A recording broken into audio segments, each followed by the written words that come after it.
Rob, you're a young guy, very good golf swing. You know, sure, you're a little bit, I guess the teaching of the day is the stack and tilt, and yeah, you do look a little flat and across your shoulder line. Left hand looks a little bit closed, a little bit bowed at the top, rather than square or even a little bit cupped. I mean, I'm not a big fan of cupped, and I'm probably more a fan of closed, but not for you because you're snap hooking it and that's your miss. Most of your slicers, I'm going to want them a little bit here, but not you. You're a young guy with good speed, and you've got this golf swing that goes, you know, way in to out. So for hookers, much like myself, you've got to learn how to control your path, and the path in your situation. A good friend of mine, and probably the best teacher today that I've met, is Brian Manziel. Brian is excellent at fixing ailments quickly, and he's helped me a lot. And the big thing is understanding the path. So I'm a big believer in giving people credit where credit is due, and he's got just an exceptional ability to take somebody who hits big hooks, has a big inside-out path, and explains to them how the golf swing can't go this direction. This is too much access tilt early. There has to be a little carry in the downswing before the arms work down. So for you, Rob, you have to feel as though you're really carrying the club a little bit toward the target line first, and then having some downward motion. Because once you fix your path, you're going to feel like you're coming way over the top before you work your way down. Then you're going to fix your face, because you're not going to let yourself hit it left of left.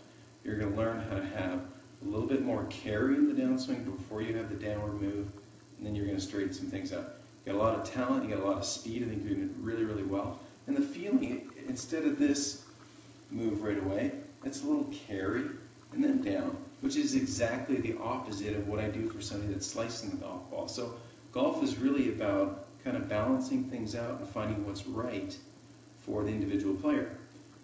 A slicer, I'm not going to say that to. I'd probably prefer they be a little bit this way. Kind of like I said to John a little bit earlier, don't be afraid to avoid the club face rolling away from the target line. Let the face feel like it points at the ball a little bit longer, okay? It's going to give you a little bit better left hand position for your particular issue, which is, you know, fighting that snap hook. But you've got a lot of talent, so keep working hard. Last question from Vaughn. He says, what percent, how much should the left wrist be uncocked at impact? Well, the left wrist is really only completely uncocked at what we call follow-through. Follow-through is as it relates to TGM, the golf machine, is when both arms are straight, okay, and both wrists are uncocked. So at this point here, the shaft is completely up the left arm, and for a lot of golfers, you know, a couple of feet past impact. I'm going to say from if you're, you know, the front on view, if I just turn completely to the camera, you know, somewhere when the club head is between my left foot and my left knee, before it passes my left foot and left knee. So when I'm hitting a shot, my left wrist isn't fully uncocked until the ball is gone. All right? So Vaughn, when you're hitting shots, with a tour striker especially, you're trying to get that leading edge as close to the ground as you can. It's pretty tough to overdo it. Now, when I say it's pretty tough, sure, you can do some, you know, silly motions like this, but I'm going to assume that everybody out there is a little smarter than that. I know I shouldn't, but I'm going to assume that, okay? So we're going to get the leading edge as close to the ground as we can, and we're going to try to feel, especially if we've got the tour striker's lie angle set up properly for you, that we're going to get the sole of the club to land squarely on the ground, not toe down, not heel down. So in your mind, if you prepare for this, leading edge close to the ground, sole flush with the ground.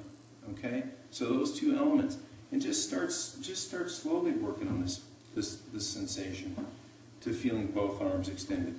Both arms don't get extended until the ball is gone. So you can work through this stuff really slowly. Feel the leading edge close to the ground. Follow through, full swivel, and up to a pivot.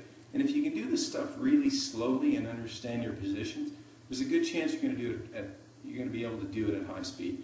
So John, Rob, and Vaughn, I hope I helped you with some of your questions. One more thing on Vaughn, I'm looking down at the notes. You know, he asked about, Mark, you talked about forearm roll and pivot. So to come back to this a little bit, you know, pivot, the power source that helps move your left arm. My pivot's what's moving my left arm right now. I put the club down, my left arm's really not moving, it's being moved by pivot, okay?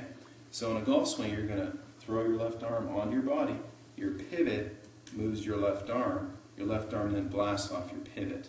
So, but in this, when we do that, you know, there has to be a little bit of rotation of that forearm, and I'll tell you how that forearm rotates. The golf club weight is not centered on its axis. I can't set it on a table and have it stand up. It's going to flip toe or heel. So this club, if I'm relaxed and I pivot, watch that club head. Eventually, if I get it to where it's not toe down, oh, my hands are a little sweaty, and I pivot, it's going to want to toe over heel, okay? So when it's in your hands correctly and your hands are relaxed, that's going to want to rotate your forearm. Now, you can try to rotate your forearm, but I don't necessarily recommend it. I prefer you be aware of your forearm rotation, aware of the softness in your hands, so that you can feel that weight of the club, the weight that's on the toe versus the heel, want to rotate that left forearm square for you, coupled with your pivot delivering your left arm. Okay, so to add to Vaughn's question, anyway, Tour Strikers, thanks for your questions, and hopefully I can get back to your responses a little quicker next time. Thank you for buying the Tour Striker, I really appreciate it. The Masters was great today. I felt bad for Kenny Perry, but Angel Cabrera did great, and it was another fantastic tournament. Have a good evening.